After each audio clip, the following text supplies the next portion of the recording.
Que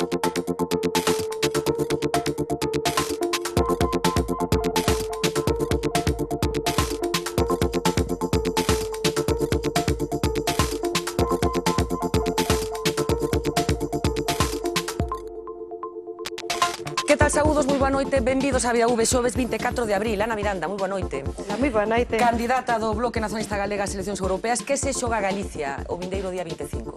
Pois Galicia xógase, sobre todo, que teña representación galega dunha candidatura galega que se deba a este país e, sobre todo, que defenda totalmente os intereses de Galicia en Europa. E xógase eso, xógase ter quen a defenda en Bruxelas e quen a defenda, ademais, con experiencia e quen a defenda nos temas que se deciden ali, que son moitísimos e que non sempre os partidos maioritarios os defenderon, non? Claro, pero esta defensa de Galicia é a que apelan todos os candidatos. E falamos co candidato galego do Partido Socialista, que José Blanco, di o mesmo. A semana vindeira, cando veña o candidato do Partido Popular, o señor Millamón, seguramente di o mesmo. Cal é a diferencia? Pois a diferencia é a coherencia. A coherencia. Eu creo que é moi claro e simplemente as probas me remito, que son as probas da coherencia de país. Cando o BNG está no Parlamento Europeo e está xa dende hai 14 anos, dende o 1999, os temas galegos están tratados, os temas galegos foron tratados e ademais fixose unha defensa férrea dos intereses galegos en Europa. Dende Camilo Nogueira, que por certo pecha a nosa candidatura, e nestes últimos anos, pois, modestamente o digo, pero tamén feita por min. Entón, iso que significa? Que a candidatura galega que representa o Bloque Nacionalista Galego é unha candidatura que non ten ataduras con Madrid. E resulta que esta candidatura nosa, que é unha candidatura de país, é coherente por país, e co país porque defende aquí, en Madrid ou en Bruxelas, sempre o mesmo. E a probas me remito, ali non defenden sempre o mesmo. Cousas concretas que haxa que computar o Bloque Nacionalista Galego, a xestión do Bloque Nacionalista Galego en Bruxelas destes últimos anos, Ana? Pois cousas concretas é a defensa, por exemplo, no caso da pesca artesanal e o marisqueo, o recoñecimento da pesca artesanal e o marisqueo, a defensa do sector naval, a defensa dos afectados e afectadas polas preferentes que levamos directamente a Bruxelas. Claro, pero unha cousa de defensa, pero que se conseguiu? Porque a defensa está moi ben, pero que capacidade tivestes para modificar o que estaba previsto? Primeiro, darlle voz aos intereses do país e darlle voz aos afectados e afectadas pola crise, que ninguén levaba a Bruxelas, salvo nós, e ademais leválos ali a falar directamente de todos os problemas. En segundo lugar, falar das cuestións e defendelas, pois como membro da Comisión de Política Regional, como membro da Comisión de Pesca, tamén na Comisión de Agricultura participando no tema lácteo e no tema de toda a reforma agraria, pero tamén dentro da Comisión de Peticións, con esa investigación sobre o tema das rías galegas, e o que conseguimos, por exemplo, é que nos fondos europeos, neste período que empeza 2014-2020, se inclúa o elemento demográfico, un elemento que significa que se teña en conta a situación de fuxida da emigración moza galega, que é terrible. Acabo de vir agora mesmo de Lugo dunha reunión e dunha manifestación coas plataformas galegas de afectados de emigrantes retornados e retornadas. Acabo de vir de Lugo, como digo, e aquelo é terrible o que lles está pasando. Este país non só bota xente fora, senón que a xente que volta van e estáfana. E estánlle pedindo unhas cantidades de facenda absolutamente leoninas. Pero o presidente da Xunta de Galicia dixo onte que Galicia é o país que menos emigra nestes momentos, nestes intereses. Pois iso non é certo, porque as cifras son outras, non son máis de 160.000 mozos e mozas. Ademais, as cifras están nos empregos precarios que están aquí, e ademais remítome aos datos. Teño aquí unha estadística da Rede Galega contra a Pobreza que di que neste momento hai nada máis e nada menos que 653.000 persoas baixo risco da pobreza ou da exclusión social, que non é unha broma, é un cuarto do país.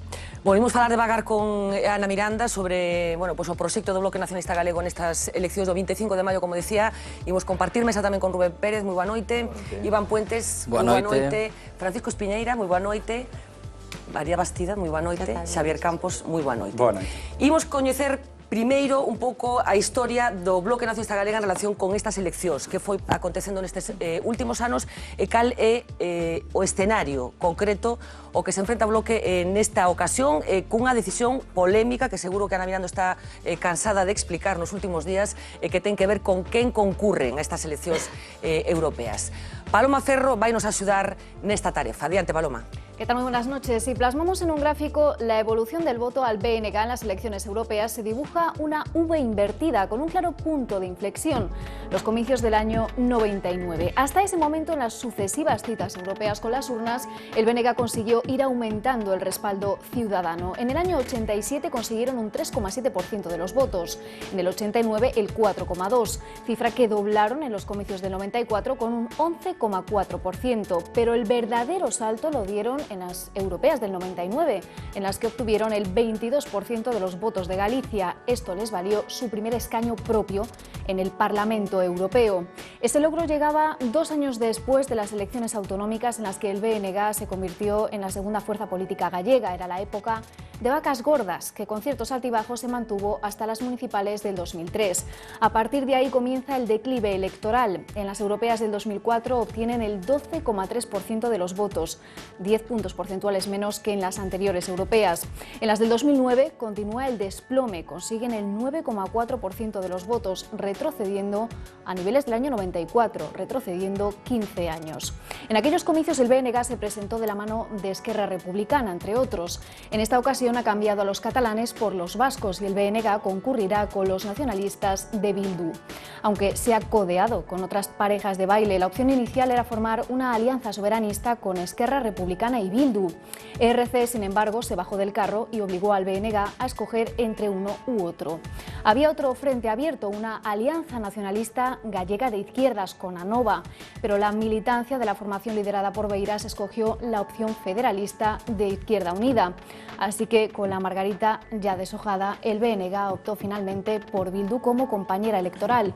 Una decisión, Fernanda, que ha despertado mucha polémica. Pois, graciñas, Paloma, non é un erro optar por esta coalición cando hai que explicar tantas veces por que se opta por esta coalición? Hai que explicar tantas veces porque o que lle interesa moito ao PP nestas eleccións é que non se fale do noso traballo. Non son do PP, tamén me interesa. Por suposto. Esta pregunta non é a primeira vez que me a fan e aparte... Xa supoño. É que, non, xa me esperaba, evidentemente, non?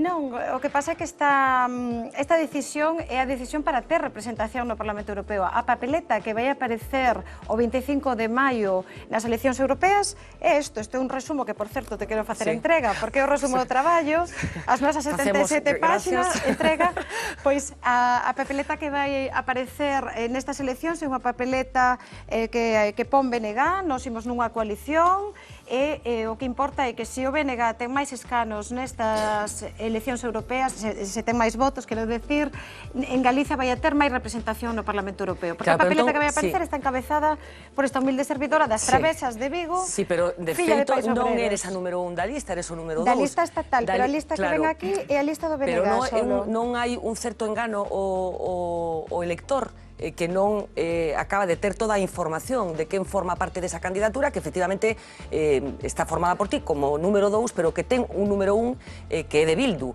Non é un certo engano electorado non completar, non facer a lista completa de quen se presenta nesa candidatura? Non, para nada, porque esta circunscripción o que nos obligan é unha circunscripción estatal. Hai moitos anos había a posibilidade de ter 64 membros ao Parlamento Europeo do Estado Español, agora son 54, e o que nos obriga un pouco a actual situación é a ter que coaligarnos para ter representación. Claro, dá sensación un pouco que foi como o que quedaba. Non, para nada. Para nada. As portas de Esquerra Republicana están sempre abertas. Esta non foi, como se decía aí na información, un quita margarida, senón simplemente Esquerra optou por unha decisión, incluso falada con nós, por unha decisión máis de ámbito catalán. A relación con eles sigue sendo moi boa e eu quero ademais lembrar que nesta legislatura presentámonos ás eleccións europeas con Esquerra Republicana, con Eusko Alkartasuna, con Aralar, que son dúas forzas coas que xa somos socios na Alianza Libre Europea en Bruselas e coas que vimos traballando hai moitísimos anos, e tamén COCHA, que por certo acaba de sair da coalición coa que estaba en Izquierda Plural e acaba de irse con outra coalición con outro partido nacionalista que tamén está na lei, por certo, Bloc Nacionalista Valencia. Entón, nos fomos a esa, e tamén cos verdes, que me esquenciada, fomos a esas eleccións nunha coalición, agora simplemente cambiamos de coalición, pero por unha cuestión, xa digo, técnica de ter representación no Parlamento Europeo e traballar traballaremos además en Bruxelas no mesmo grupo parlamentario, todos xuntos e todas xuntas ali. Pero, coñecendo como coñeces o funcionamento das eleccións europeas, estás convencida de que a xente entende isto? A xente o que entende, eu creo, e o que nós queremos facer transmitir, queremos poñer en valor o noso traballo, a xente entende que dende 1999, dende que o BNG está no Parlamento Europeo, os problemas galegos foron defendidos. E iso é o que a xente, eu creo que asocia. Unha persoa como Camilo Nogueira, que pecha esta lista, que foi, sen dúbida, o mellor eurodiputado que tivo Galiza nunca, humildemente digo, con traballo feito que nas estadísticas está, e o traballo en un ano e medio feito nas porcentaxes por riba de calquera outro ou outra de eurodiputada galega, pois creo que temos demostrado servir os intereses deste país, ser coherentes co que defendemos aquí, co que defendemos alá, e aparte ese é o noso impuxe, defender en Bruxelas os intereses, e non nos debemos a ninguén. Por ir con Bildu non nos debemos a ninguén, e aparte, eu quero lembrar que Bildu representa en Euskadi 127 alcaldías, máis de 1000 concelleiros e concelleiras, e que o Partido Popular vota conxuntamente con Bildu, e vou poñer un exemplo. No Concello de Vitoria, pois votaron recentemente con Bildu no tema da central nuclear de Garoña, co cal eu creo que é importante saber que esta coalición defende intereses de nacións, defende ademais o feito de que o BNG continúe defendendo esos intereses galegos en Europa e ademais cunha visión totalmente de esquerda. Somos forzas de esquerdas que estamos en contra destas políticas de austeridade do PP e non temos nada que ocultar. Nese discurso de unha forza galega, unha forza de esquerdas que acabas de apuntar, hai quen pensa que había outras alternativas que pasaban estrictamente por este país. Unha coalición de forzas ao marxen do Partido Popular e do Partido Socialista, que son as dúas grandes forzas. Por que non unha coalición estrictamente galega e estrictamente de esquerdas? Porque había outras posibles alianzas que non acabaron de concretarse. Por que non? Tedes máis puntos en común con Bildu que puntos en común con Esquerda Unida, que parece que foi o problema? A ver, non hai ningún problema con ninguén, e aparte eu non me caracterizo por falar mal de ninguén, eso para empezar, e políticamente creo que hai que decir as cousas tamén. Cal foi o obxectivo do BNG nestas eleccións? Foi constituir unha candidatura galega con forzas nacionalistas deste país. O sea, nacionalistas antes que galegas. Nacionalistas galegas, claro. Pero primou o nacionalismo ou o galeguismo? Xavier Vence, como ben sabedes, fixo unha proposta moitas veces e ao final esa proposta non saiu por decisións de outras forzas políticas, pero o que está claro é que nós insistimos repetidamente, lanzouse a mensaxe de forma pública, fixemos moitas reunións, moitos encontros, ao final eso non saiu e é unha mágoa para o país. Por suposto que é unha mágoa non ter unha candidatura nacionalista galega que defenda os intereses de Bruxelas dende un punto de vista nacional, sen ataduras a Madrid, e aí simplemente son decisións que se toman. Nos, no momento que haxa forzas que digan que non teñen obedencia a Madrid porque resulta que en Bruxelas non sempre esas forzas estatais defenderon con tanta coherencia os intereses galegos, pois aí falaremos novamente. As portas sempre están abertas a todo o mundo. Nesta ocasión non saiu, pero non foi porque non o tentáramos. Bueno, decides que se poden facer as cousas de outra forma das que se teñen feito nos últimos tempos, coincidindo con esta crise económica e esa política de austeridade que dun xeito moi particular ven afectando a España. Por que temos que creelo? Porque se nos fixamos no que está pasando nos últimos tempos, por exemplo, o exemplo recurrente estes días, o caso francés. François Hollande se presenta ás eleccións cunha vocación de facer políticas alternativas ás que estaba impoñendo a Troika, pero a realidade é que transcurrido o tempo ten que dar marcha atrás e aparece un señor que se chama Valls e que introduce un plan de austeridade tan brutal como o que estaban facendo gobernos de dereitas como o de España. Quer dizer, por que temos que creer e confiar en que hai outra forma de facer as cousas cando os feitos están dicindo o contrario? Porque nos remitimos a ese diálogo ou esa forma de facer política desas grandes forzas estatais tipo Partido Popular e Partido Socialista que ao final cando gobernan aplican políticas moi semellantes, con mesmas fórmulas, con mesmos enfoques e ademais que aceptan as decisións que veñen de Bruxelas desa Unión Europea que neste momento é antidemocrática e antisocial evidentemente e que aceptan unhas decisións que cando chegan aquí e teñen que aplicalas nas nosas vidas, pois resulta que o que se traducen en recortes, en austeridade, en limitación de dereitos e execútanas, da igual que sexa François Hollande, en Francia como aquí está executando pois neste momento o goberno Rajoy. Non hai tantas diferencias de Pero xestión. Hollande pretendía facer outra cousa, polo menos con ese propósito gañou as eleccións en Pero Francia. Mentiu cando se presentou ás eleccións, xa quería facer unha cousa distinta. Seguramente tería outras intencións, seguramente, aí estaba a credibilidade de moita xente que seguramente cando votou quería apoiar outra forma de facer política, pero é certo que a socialdemocracia demostrou en Europa. Eu, polo menos, vino cando eran as votacións no Parlamento Europeo que me sorprendía o número de veces que votaba o Partido Popular Europeo co Partido Socialista Europeo. Sorprendíame, francamente. Ao final éramos 100 e pico eurodiputadas e eurodiputadas de dous grupos parlamentarios que votábamos dun xeito diferente, non? E sorprendíame moito. E creo que sí que hai outra forma de facer política, que non se roube, por exemplo, porque neste momento o PP está imputado e non é un exemplo de traballo ético en política. Están roubando as casas, están roubando os fogares, están roubando a educación, que se me poño a facer un exemplo, están roubando a xarda, non? Que témolo aí ao lado, en Sada, e se me poño a poñer exemplos, non seguiría. Nós temos exemplos de xestión boísima en moitos concellos e sobre todo desa coherencia de defensa do país e de defensa dos intereses galegos en Madrid, en Bruxelas, en Galiza, idéntica. Non se pode dicir, o BNG vota de unha maneira nun sitio ou noutra, non. O BNG vota polo país e fai coherencia de país e ademais levámolo con orgullo. Falabas desa coincidencia do voto socialdemócrata co voto da dereita, digamos, no contexto europeo. É certo que os socialdemócratas están gobernando, por exemplo, con Angela Merkel en Alemania. Ten sido un problema a socialdemocracia, entendo? Non é tanto eso, senón o feito que a socialdemocracia en moitas decisións que toma de distintos gobernos non ten sido valente en tomar certas decisións, sobre todo en materia de política social. É certo que seguramente en determinados contextos, sobre todo nos países nórdicos, hai exemplos abundantes, pero tamén podo decir, polo que vivín no Parlamento Europeo, que era increíble como había eurodiputados e eurodiputadas dos grupos que aquí diríamos de dereita, que parecían de grupos de esquerda aquí, porque hai unha concepción tamén de política moi diferente. No Parlamento Europeo, por exemplo, a maioría das votacións son moi parecidas. Lembrome da política agraria común, por exemplo. Na política pesqueira votaron distinto. O Partido Socialista votou positivo e o Partido Popular votou negativo. Van variando segundo sexa a presión e segundo este un ou outro ministro dicindo que hai que facer, non? Hai que entender que son semellantes para os intereses de Galicia, Partido Popular e Partido Socialista, para o teu punto de vista? Sí, totalmente. Na xestión, e polo menos no que eu vivín ali, non había moitas diferencias. Un exemplo foi o informe das Rías.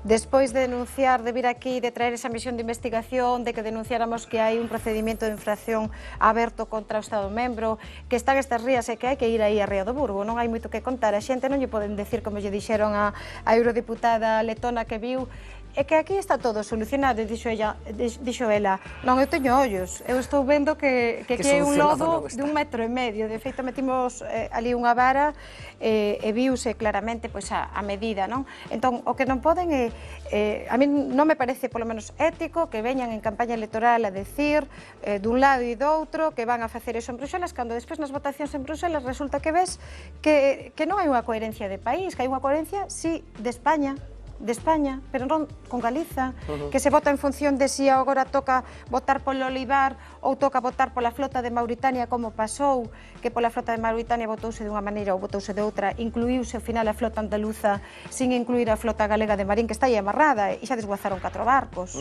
E a min dóeme, polo menos como galega, e eso é o que humildemente tratei de facer no Parlamento Europeo. Teño orgullo, además de facelo así, de estar ao lado da xente que está pasando mal e cos problemas todos. Pois voltando a esas políticas de austeridade que tanto criticades vos, hoxe mesmo hai datos que apuntan a que a economía española está crecendo o maior ritmo dende o ano 2008. Pode haber quen pense que isto é consecuencia desas políticas de austeridade, que se non se tiveran aplicados as medidas, pois seguiríamos nesa pendente desbocada na que estábamos cando empezou a crise. Eu quero que vayan a falar con eses emigrantes retornados cos que estuven hoxe en Lugo, que decían que da súa pensión unha pensión que lle están agora pedindo 11.000 euros de multa, porque din que non cotizaron, cando non había nen información nen obriga de facelo, están criando os seus netos e os seus fillos que están en paro. Quero que falen con eles e que lle pregunten se a economía vai ben. Quero que lean o informe de Cáritas que acaba de decir que en Galiza hai 650.000 persoas en risco de exclusión. Quero que falen coas persoas desahuciadas e que lle pregunten se están ben agora vivindo da caridade, como está moita xente. E tamén me gustaría que pregunten e falen coa mocidade galega, que non só está en empregos precarios para quen ten emprego, senón que está fuxindo e sendo expulsada deste país. Tamén quero que falen cos preferentistas e quero que falen co sector agrario e co sector pesqueiro, que están afogados. Por non decir, se continuamos, creo que estaríamos aquí toda a noite falando. Entón, as cifras macroeconómicas non sempre se corresponden coa economía real. Coa economía real e, sobre todo, con quen está padecendo a crise, que está vendo claramente que isto non vai ben, nin ten arranxo, e ademais que se están maquillando cifras. Bueno, esta crise tamén serviu para que moitos cidadanos se deran conta de certos privilexios da clase política. No caso dos eurodiputados, Ana Miranda, cobran demasiado? Teñen demasiados privilexios? Por suposto que se cobra demasiado no Parlamento Europeo e está clarísimo que con un país que está cobrando, a maioría da xente, cando cobra moito menos que 1.000 euros, por suposto que se cobra demasiado.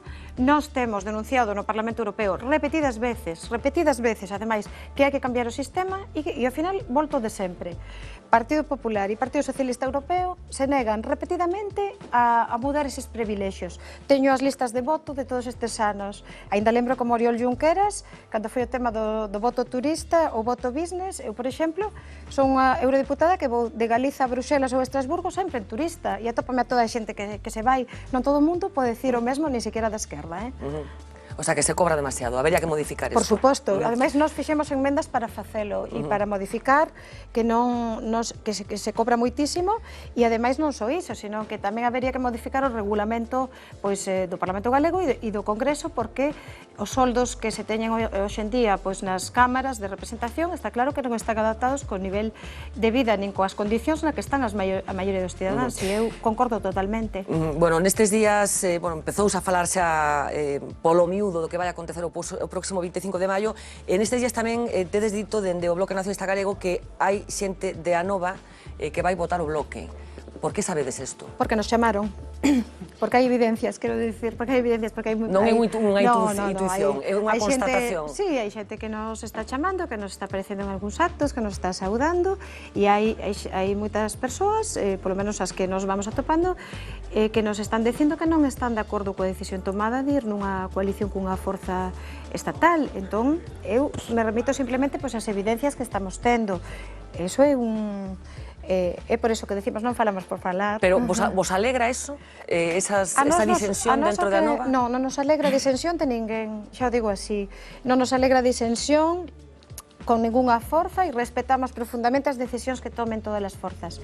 Pero que si é evidente, o que nos alegra é que haxa un voto nacionalista de país, con un voto coherente, un voto nacionalista galego, que saiba que apoiándonos a nós nestas eleccións vai ter unha garantía de representación no Parlamento Europeo da defensa dos intereses galegos, porque ademais é que o saben dende 1999, non é... E ademais moita xente de Anova moita, ou posiblemente toda, porque estaban no BNG, pois tivo tamén, votou ao BNG cando nos presentamos en 2009, non? Entón, saben tamén como traballamos, pode haber diferencias, sí, saben tanto como traballades que nun momento determinado decidiron marchar. Efectivamente, decidiron marchar, pero é curioso que hai xente que mesmo marchando sempre reconoceu que o traballo no Parlamento Europeo sempre o representou e que para eles, igual que para moitas galegas e galegos, o escano do Bloque no Parlamento Europeo foi o escano do pobo galego. E iso é bonito tamén de oír e eu síntome moi orgullosa porque en todos estes anos, mesmo xente que marchou para Compromiso e tamén para Anova, mandaba mensaxes e decía, para nós é o noso escano, sigue sendo o noso escano. E eu sempre decía, é que é o escano do pobo galego. Cando renunciei ao escano, cando fixen a acta, que por certo subín ali ao piso 15 do Parlamento Europeo en Estrasburgo, agora estou vendo as imaxes, e foi gracioso porque o secretario xeral do Parlamento, Klaus Welle, que é un alemán, eu, bueno, falo alemán, porque vivín alá, e díxome que era unha pena, porque era unha diputada moi activa, e entón eu dixenlle, voltarei. Está seguro que voltas? Non sei se está seguro, dependerá do apoio dos galegos, pero resulta que foi nesa despedida, que despois fixen un pouco nas redes, e que din as grazas tamén a todos os votantes, pero tamén a xente que un día estivo no BNG e que tamén nos apoiou porque ese escano era seu e así o recoñecían. Bueno, quero abrir un pouco esta conversa ao resto dos membros da mesa, empezando por Rubén. Home, eu, por deferencia como non contrincante electoral, como parte activa, porque me tocou a campaña electoral por parte de Esquerda Unida, eu sí concordo unha cousa, eu creo que hai unha realidade no Parlamento Europeo que non viviu, que vivimos toda a esquerda, esos dos grupos que decía Ana, non? O grupo da Esquerda Unitaria Europea e o grupo de Ale Verdes, non? Hai un proxecto de Europa evidente, non? Do Partido Popular e o Partido Socialista, e iso oblíganos, precisamente o resto de forzas políticas, a facer coalicións audaces. E digo coalicións audaces non por sacar representación, porque é oportunismo. As coalicións audaces son porque Europa necesita un proxecto alternativo. E esa coalición implica pois que seguramente nos teremos que poñer de acordo cataláns, vascos e galegos, pero tamén extremeños, murcianos, franceses, ingleses e gregos nun proxecto alternativo contra a Troika. Sí, non? pero vos, Rubén, tedes a sensación de que pola parte de Esquerda Unida que corresponde á Alternativa Galega de Esquerda fostes o problema, enténdaseme ben, para que esa coalición, para que esa candidatura galega non se concretara, esa candidatura da que falaba Ana? O que nos toca a nos, non a parte da Nova, que a Nova tivo o seu proceso No, por iso te interno pregunto, democrático. si crees que fostes o problema vos. Nos temos, sempre o decimos, nós temos coincidencia de voto co BNG no Parlamento Europeo. Por lo tanto, nos remitimos ao BNG unha carta que queríamos falar de Europa. Dixemos que queríamos falar de Europa. Antes de poñer un apriorismo, se non somos unha forza con referencia estatal ou somos unha forza que non ten referencia estatal, nos queríamos falar de Europa. Do proxecto que ten a Troika para Galicia, pero saindo de Zamora é o mesmo proxecto. Saindo seguramente para baixo, para o Miño, é o mesmo proxecto da Troika. Nos queríamos falar de Europa. Non foi posible, porque eu entendo que nestes meses pois tamén as tensións internas dentro de todo o ámbito do nacionalismo galego, pois esa posibilidade de que as forzas políticas de esquerda, porque o debate que está vendo en Europa non é un debate de se Galiza vai ter máis representación ou non, porque hai galegos que están representados en Europa. A patronal da conserva está representada en Europa cun acordo con Tailandia que vai permitir importar unha parte importante da produción deses países e rotulando como galega. Eses están representados. Hai galegos que teñen a súa representación. Hai outros galegos que non teñen ninguna, como son as traballadoras da conserva, que seguramente eso impide que o seu traballo se perpetúe no tempo. Ese debate que tiveron a mí. Ese debate eu creo que é o debate que está tendo a esquerda en Europa, non? É o momento de unir forzas para un combate contra a Troika ou vamos a seguir xogando o menudeo das rexións a ver quen se leva máis fondos FEDER. Europa é un fracaso, por lo tanto busquemos outra alternativa. Vamos, a reflexión é clara. É o momento de facer frente común dentro do punto de vista da esquerda ou é o momento do menudeo, decía Rubén, das rexións europeas? Pois é un momento que é moi importante para as nacións europeas, porque é un momento no que precisamente se hai cambios no Estado español neste momento van deberse a presión que se está facendo dende Cataluña, a presión que se faga dende Euskadi, a presión social que se faga dende todos os colectivos afectados pola crise e, por suposto, a presión social que estamos facendo a pé de rúa dende Galiza. Eu non lle chamaría menudeos, ni moito menos. Os menudeos fainos Feijóo cando vai ao Comité das Rexións a facer que perdamos, como acabamos de perder, 3.000 millóns de euros en fondos estruturais. Eso significa descoñecer bastante o Parlamento no sentido que ali traballamos de outro xeito, no? Traballamos pois defendendo ese punto de vista nacional en cada tema. Por exemplo, se se fala da intervención do modelo de Banco Central Europeo, pois eu como candidata, pero tamén cando fun eurodiputada do BNG, o que facemos é personalizar ese tema de cara a facelo galego, non? Entón, ao señor Draghi explicamos os problemas que ten Galiza e non se trata tanto de ir a facer un menudeo de nada, sino ao contrario, o que facemos é garantir esa representación nacionalista e de esquerda, e eu creo que o BNG todo o mundo asume dende hai moitos anos e ademais así o temos demostrado estando coas clases traballadoras e coas clases populares sempre, porque somos delas. Mesmo cando compartiu proxectos con CIU, por exemplo, tamén era de esquerdas?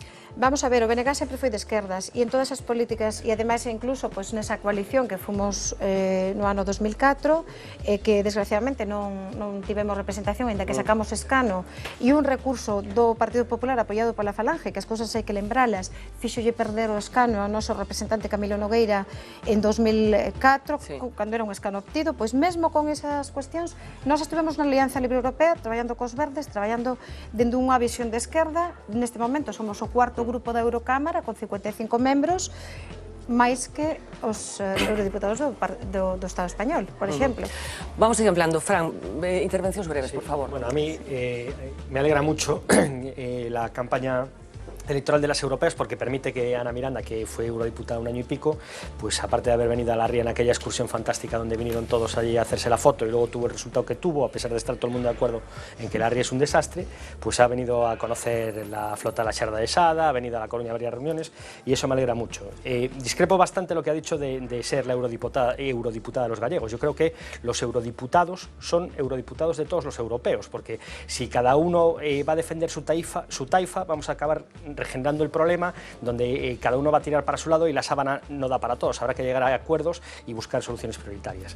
Y a mí lo que me gustaría saber, o que nos explicara Ana Miranda si es posible, es cómo va a ser el reparto del teórico escaño que les da las encuestas, es decir, o sea, si va a ser 5 minutos cada uno, un año y medio, o sea, cómo se va a organizar el trabajo de esa coalición, porque a fin de cuentas, como bien explicado Fernández, es una coalición, cuál va a ser el grado real de representatividad y qué seguridad tiene el que vote al bloque nacionalista de que su voto va a tener una representación directa en la Unión Europea. Pois pareceme moi interesante a pregunta, porque precisamente a papeleta que vai aparecer aquí é unha papeleta que vai poñer isto, que vai poñer Bloque Nacionalista Galego, e que vai estar encabezada nunha candidatura de verdade que representa o país, que é unha radiografía do país, de todo o que está pasando, de leva representantes das preferentes, de migrantes retornados, do sector da pesca, de agricultura, mozas que están en mozas da emigración. Pero que non van sair, Ana. O sea, que decir, as enquisas, como ben decía Fran, que vos tedes unha vocación de representar todos os problemas. Claro, pero o sea, estos son as eleccións e as enquisas apuntan o que apuntan, quero decir. Apuntan o que apuntan, efectivamente. Entón, no caso de que haxa 2 escanos, que sería estupendo, un escano para os vascos e un escano para a coalición, para o Bloque Nacionalista Galego. No caso de que haxa un escano, nós teremos un escano compartido. Eso quere decir que cantos máis votos teña o Bloque Nacionalista Galego en Galiza nesa papeleta que pon bloque, así, pois cantos máis votos teñamos, máis tempo vai ter a representación galega para defender os intereses galegos. Pero solo va a compartir la representatividad con Bildu o va también con las otros partidos? Sí, no, solo con los Bildu. dos. O sea, son los dos únicos partidos que van a tener opciones de tal manera que se temos unha representación e máis votos, máis tempo vai estar o BNG no Parlamento Europeo, igual que nesta legislatura foi un reparto. O sea, vais a facer unha representación de 3 entre os dous, de porcentaxes, digamos. Sí, vai a ser un reparto por proporcionalidade de votos, de tal maneira, e sempre, por suposto, cunha representación mínima xa garantida. Competides con Bildu tamén. Y me gustaría hacer una última reflexión. Nos competimos con ter moitos votos ese día. Yo deseo que tengas mucha suerte porque creo que trabajas mucho. Pero digo que de excursión, que vienen ahí, mollei os pés na terra. La excursión fue la de los eurodiputados que comieron todos bastante bien, por cierto, con esos sueldos. Comimos bocadillos, bueno, tú fuiste muy austera. Y luego quería hacer una reflexión sobre lo que ha dicho Rubén del Frente Común de Izquierdas, que me parece bastante gracioso que justo desde España se diga lo del Frente Común de los partidos de izquierda cuando no puede llegar más fraccionada. Quiero decir, creo que falta por presentarse un partido de izquierdas ya de una comunidad de vecinos, porque está Podemos, Izquierda Unida, las distintas fuerzas nacionalistas. Siempre hay 50, 60 papeletas, creo que son la campaña electoral con más candidaturas. Sí, pero es donde más fraccionado llega... Pero este año creo que hay menos candidaturas que el año 2009. Me refiero a ese espectro que refleja a la izquierda, que probablemente va a salir todavía más fragmentada la izquierda de este proceso electoral. Bueno, a ver, Xavi Campos. Sí, vamos a ver, eu concordo co que estaba explicando agora Ana sobre o comentario de Fran. Eu, sinceramente, teño a impresión de que se analizamos e se vemos ese documento que Ana entregou antes a Fernanda, darémonos conta que vale máis 12 meses dun escano de Ana Miranda en Bruselas, do BNG en Bruselas, da Zoito neste caso, foron, non? Pero que 4 anos de representación continua dos representantes do Partido Popular, do PSOE ou de Izquierda Unida para o que son a defensa dos intereses de Galiza. Podemos empezar por aí, pero despois a mí o que me deixou absolutamente sorprendido foi esa referencia de Rubén ao menudeo das rexións, non? Porque dá a impresión de que a consideración, polo tanto, que parece que temos os nacionalistas galegos e Galiza como nación, pois é que defender os intereses do noso país, defender o dereito a vivir do noso, defender os nosos intereses en Madrid ou en Bruxelas e entrar no menudeo das rexións fronte a non sei que unidade fronte á Troika, que, por certo, parece que algúns acaban de descubrir os males da Unión Europea ou da Troika, mentres que eu quero tamén aquí lembrar que outros temos unha traxectoria desde o BNG nunha posición absolutamente crítica e contraria á Unión Europea realmente existente, non? Desde o 86 en diante, non? Tivémola xa cando o Estado español entrou no 86 na Comunidade Económica Europea daquela, nunha perspectiva absolutamente negativa para os sectores productivos galegos e favorecedora, en cambio, de outros territorios do Estado, verdad? Tivémola tamén despois no 92 en Maastricht, cando nos empezamos a opoñer directamente o que iba a ser o proxecto do euro, e tivémolo no 2004 no Tratado da Constitución Europea. É dicir, algúns hai tempo que levamos defendendo que esta Unión Europea é un proxecto absolutamente antidemocrático, antisocial e que hoxe en día ten secuestrada a democracia e a vontade popular, non? Pero, sobre todo, temolo dito tamén porque o problema é que esta Unión Europea e as políticas que saen dela e que despois a forma na que aplica o Estado español son a ruína dos sectores productivos galegos. E iso ten incidencia real. Xavi, por que entón é minoritaria?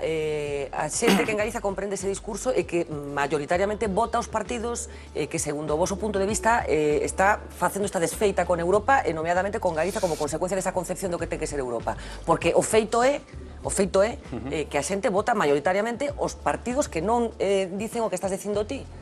Bueno, por que? É evidente que a xente vota maioritariamente eses partidos, non son as europeas, senón tamén as estatais, en outra serie de eleccións, son os partidos maioritarios que temos neste país, non? Pero tamén creo que nós estamos, cando menos, facendo un esforzo importante por explicar a incidencia real que as políticas europeas teñen sobre o noso país, que veñen tendo, poderíamos ir sector por sector, habría que explicar que hoxe en día queda un sexto da poboación que se dedicaba no 1976 á actividade agraria, poderíamos explicar efectivamente as consecuencias que ten para a frota do cerco, pois as políticas da Unión Europea fronte a outros territorios do Estado, ou poderíamos explicar pois o acordo Mauritania-Unión Europea, como afecta a outros territorios da Unión Europea e como nos afecta a nós, e impedíndonos pois aos 400 traballadores da frota cefalopodeira, non?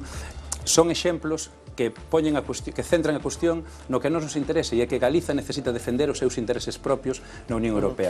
Os intereses de Galiza non nos van defender deputados murcianos, deputados extremeños e tampouco deputados galegos que se deban a centros de decisión que estean en Madrid, senón únicamente creemos que a Galiza defende e pensamos ademais que a percepción social que existe é de que Galiza está representada ali onde está o BNG. Ti pensas que Lidia Senra, por exemplo, no caso de sair non vai representar os intereses de Galicia? Eu creo que Lidia Senra é unha persoa que ten unha trayectoria dentro do nacionalismo que non se vai negar, verdad? Que foi compañeira nosa no Bloque Nacionalista Galego, agora mesmo adoptou unha posición que é de supeditación aos intereses dunha forza estatal e, polo tanto, de supeditación pois a un centro de decisión que está fora de Galicia, que é o de Izquierda Unida en Madrid. Isto non é que o diga eu, é que o di o 50% de Anova, que decidiu non ir ou non apoiar directamente a Lidia Senra e ao conxunto de, bueno, e a outra metade de Anova que fixo a aposta, verdad? Facendo reflexións do tipo de que eso era un proxecto que deixaba de ser nacionalista e que estratégicamente pasaba a ser outra cousa. Bueno, isto nós desde o BNG creo que fomos pois tremendamente respetuosos, non? Na nosa valoración deste tipo de cuestións, pero Ana, creo que os feitos son eses. Sí, eu quería apuntar un tema, no? que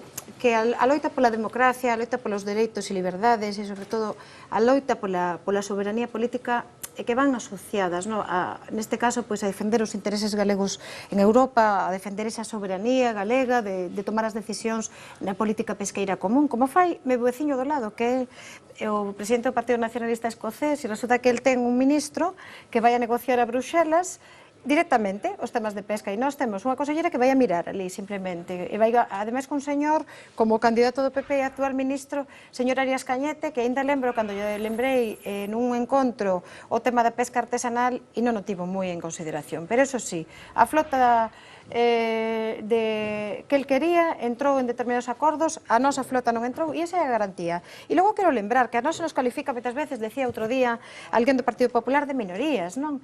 Nós estamos primeiro nunha candidatura que representa a maioría social deste país, a maioría social que está absolutamente roubada e estafada, pero ademais... Pero a que maioría social, Ana? Porque os resultados electorais non dicen eso. Pero nós, na nosa candidatura, estamos representando a toda esa xente que está afectada, e ademais temos unha sensación, pero moi curiosa, pero sabes o que? É unha sensación moi curiosa. Pero es que, como se representa a maioría? Eso se representará con votos, entiendo yo. No, pero temos unha sensación moi curiosa nestas eleccións. Un discurso mesiánico. Non é un discurso mesiánico, é que para o BNG, e ademais digo con profundo orgullo, este escano, por exemplo, representou a quen nos votou e a quen non nos votou, e que é un escano de país. E se non nos votou a xente, imos defender igualmente os intereses galegos, dos traballadores que votan a partidos nacionalistas de esquerda como a nós, ou que votan a dereita, e que nos dá igual, o que imos defender é que se unha traballadora da conserva afectada por todas estas decisións e porque se pechen ou deslocalicen a súa empresa, ou un traballador do sector do agro, un labrego, que está absolutamente machacado, ou un emigrante retornado, e nós imos, con independencia do que vote, nós imos defender porque é unha cuestión de país. E o que quero transmitir é un escano de pobo e sobre todo un escano de pobo galego, non? Entón... A ver, Iván. Bueno, empezando por isto último, non? E eu, en fin, son dos que amo profundamente o pluralismo político e non pretendo construir un país a imaxe e semellanza nin só do meu partido nin dos demais partidos, non? Pero sí que estou un pouco farto deste discurso de DNI prácticamente, non? Quer dizer, eu tan galego é o galego que lle vota ao Partido Popular como que lle vota ao BNG, como que lle vota ao Partido Socialista, a Esquerda Unida ou a calquera outra formación política. Por lo tanto, esa capacidade de arrogarse o escano, non? De decir que o escano do país, o escano de Galicia do BNG, en fin, está ben na campaña electoral, é un recurso dialéctico na campaña electoral, pero en todo caso os escanos que representan os escanos que representan aos galegos son aqueles que os galegos deciden unhas eleccións, e os galegos deciden votar unha formación política diferente do BNG, os seus representantes ali son eses, non? Con todo o respeto do mundo para quen decida votar o BNG, pero os escanos de Galicia son todos os cidadáns que votaron en Galicia, non? Segundo, constato que si hai un problema coa lista de Bildu. Eu dixen aquí nun programa hai unhas semanas que eu non son dos que pensa que Bildu é ETA, non creo ademais que Bildu ten que ter un papel moito máis activo na política vasca, pero tamén na estatal do que ten neste momento, porque só así se poderá solucionar o conflito que hai no País Vasco, pero constato que sí que hai un problema desde o momento en que se fai fincapé constantemente en que a papeleta que se vai votar en Galicia é a papeleta do BNG.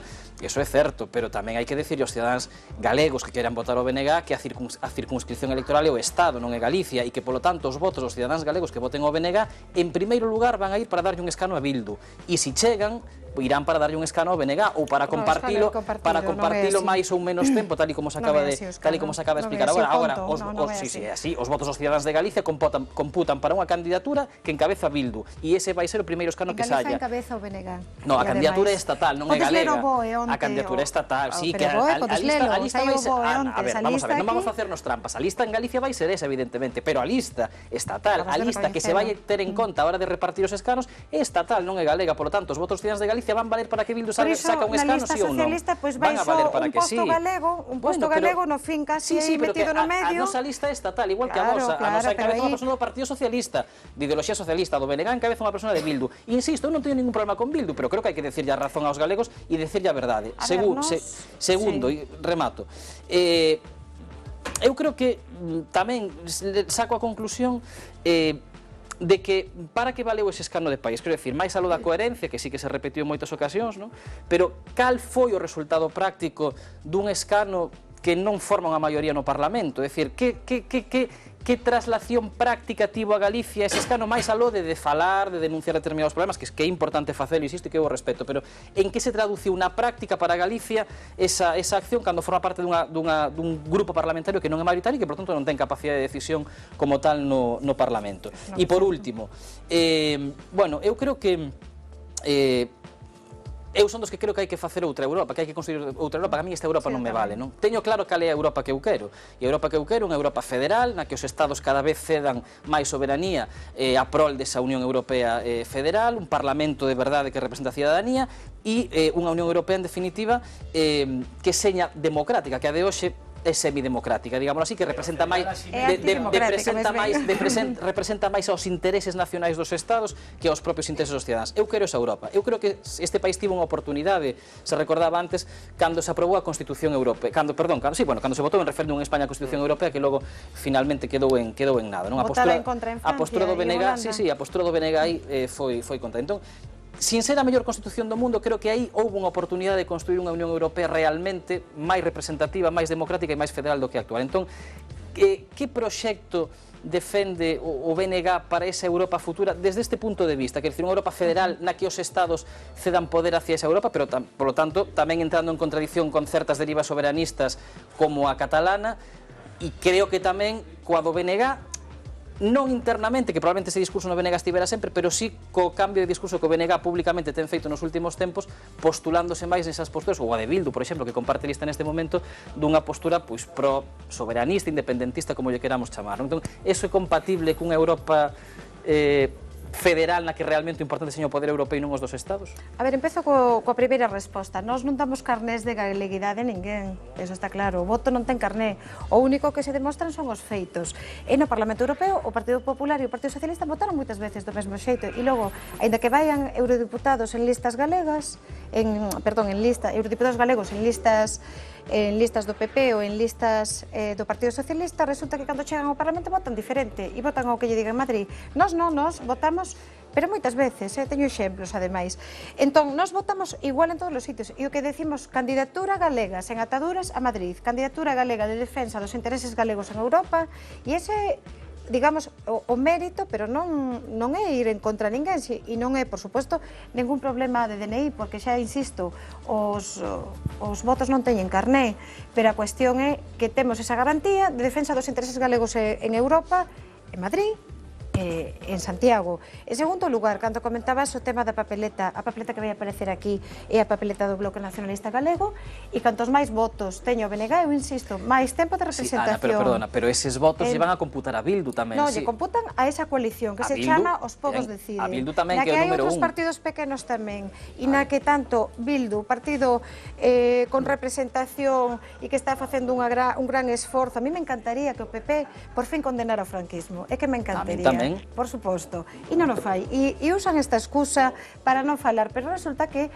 hai 400.000 vascos e vascas que están apoiando este proxecto, e é un proxecto de esquerdas e nacionalista, eso por un lado. E logo, por rematar, o tema da Constitución Europea e de Europa. Nós claro que queremos unha Europa dos povos, levamos soñando con eso moitos anos, e sobre todo, eu non creo que haxa derivas como decías, derivas soberanistas. O que hai é unha reivindicación dos dereitos dos povos a decidir por si mesmos, e a que non vai o ministro Cañete a decidir, como acaba de ir, unhas cuotas da xarda que nos acaban de matar aquí e que nos acaban de deixar unhas posibilidades de pesca que se rematan en 3 meses. Pero e se fora a conselleira de pesca da Xunta de Galicia, o resultado do Partido Popular, a conselleira de pesca da Xunta de Galicia do Partido Popular de Díaz, Rosa Quintana, se fora ela a negociar en vez de Arias Cañete, o resultado sería diferente. Sería diferente o resultado, porque é do Partido Popular, igual que Arias Cañete. Pero Galiza, ver a representación propia... Bueno, vamos a seguir avanzando, María, rematas ti este turno, veña.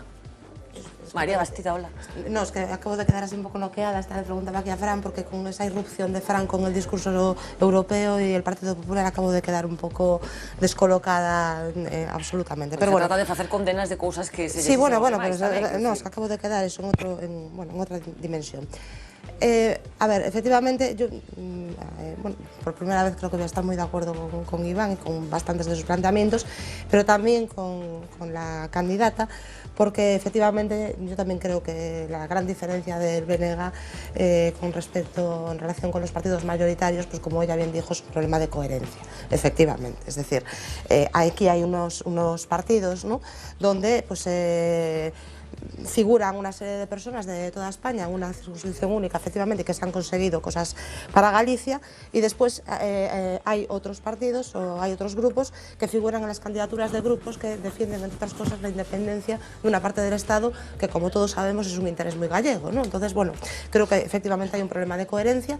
El mismo problema que detecto, ¿no?, en empeñarse en calificar a la Unión Europea, creo que lo más suave que se le ha llamado aquí, lo apunté, además es antidemocrática, ¿no? Y esta Unión Europea que no nos gusta y la Unión Europea antidemocrática, entonces que se os pierde en Europa, o sea, que es lo que, no sé, ¿no?, ante algo que es tan rotundamente opuesto a este grupo que todos sabemos que se caracteriza por el juego limpio, por el pluralismo, por respetar la pluralidad de ideologías y la pluralidad de pensamientos dentro de su propio seno, ¿no? Es una de sus grandes características, ¿no?, la superdemocracia, pues entonces ¿qué se les pierde en esa Europa tan antidemocrática, ¿no? Luego, nos oponemos a los partidos mayoritarios por base o por definición, cuando todos sabemos que efectivamente, como bien recordaba Iván, son las mayorías las que deciden en Europa, mayorías no por afinidad nacional, sino por afinidad política. Entonces, claro, en ese marco, a ver, negar que el Partido Popular y el Partido Socialista, creo que es la primera vez en mi vida que voy, bueno, vamos a sacar al mundial del contexto, pero bueno, negar que unos y otros han traído cosas, han conseguido cosas para Galicia, es que es tan absurdo absurdo, ¿Qué cosas, entonces? tan absurdo. No, ¿qué cosas? Dime ¿Qué cosas? Es que todos los fondos FEDER que se han traído, todo lo que se ha invertido, ha sido el Partido Popular, ha sido... Pero vamos a ver, esa es que riqueza tampoco media podéis por la Unión engañar, Europea. tampoco podéis Eso ven engañar a la gente. ven de defecto, ven por propia... No, pero puedo que eso hablar, es por porque la yo me riqueza interrumpí y de media. verdad que me habría encantado. A ver, venga. Vamos a ver, Remata, efectivamente, tampoco María. se puede engañar, el mecanismo de decisión en Europa, efectivamente, por la es una riqueza media. codecisión, por lo tanto es el Parlamento Europeo. En el Parlamento Europeo hay unas mayorías, y de los 54 diputados que tiene el Reino de España en este momento, pues yo no sé hasta qué punto medio escaño puede hacer inclinar esas mayorías, sobre todo cuando nos metemos en grupos mayoritarios, efectivamente un grupo mayoritario de la derecha y un grupo mayoritario de la izquierda. Esos han sido los que han inclinado la balanza. Entonces, una persona en el marco de 754, como que no, las decisiones las ha tomado el Parlamento Europeo. O coherente sería que vos presentara de xuntos. Eso sería coherente, porque o 80% das votacións do Parlamento Europeo son conxuntos entre o Partido Popular Europeo e o Partido Socialista. O coherente sería que os partidos da Troika, os partidos neoliberais... A ver, no, se falamos todos a vez, de verdad que asento que fai apagar a tele. Lo que ten que facer ademais, se nos pisamos, por favor. A ver, Ana Miranda, que a convidada esta noite. Simplemente, la última pregunta, ¿cuál es la relación? Efectivamente, yo insisto en lo de Iván. O sea, la relación causa-efecto entre esa voz gallega, yo soy la voz gallega, ¿vale? ¿Y eso en qué se ha traducido directamente?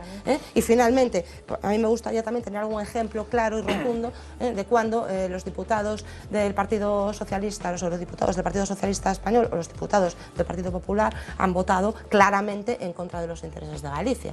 Tamén me gustaría, ¿no? De acordo, pois eu por respostarte a estas cuestións que me parece, por suposto, ben interesantes, non? O que fai un escano galego, primeiro é defender os intereses galegos. E se nos poñemos a examinar que fixo o Partido Popular ou o Partido Socialista, esas grandes maiorías que parece que na Eurocámara que deciden, e así deciden, así é certo, pero resulta que nós somos un grupo parlamentario que tamén condicionamos as decisións, que moitas decisións temos inclinado a balanza, como cando foi o caso da directiva Bolkestein, da directiva do tempo do traballo, e ademais esas maiorías resulta que por Galiza non fixeron nada e pode facer máis unha eurodiputada galega que eles en 10 anos. Poño un exemplo.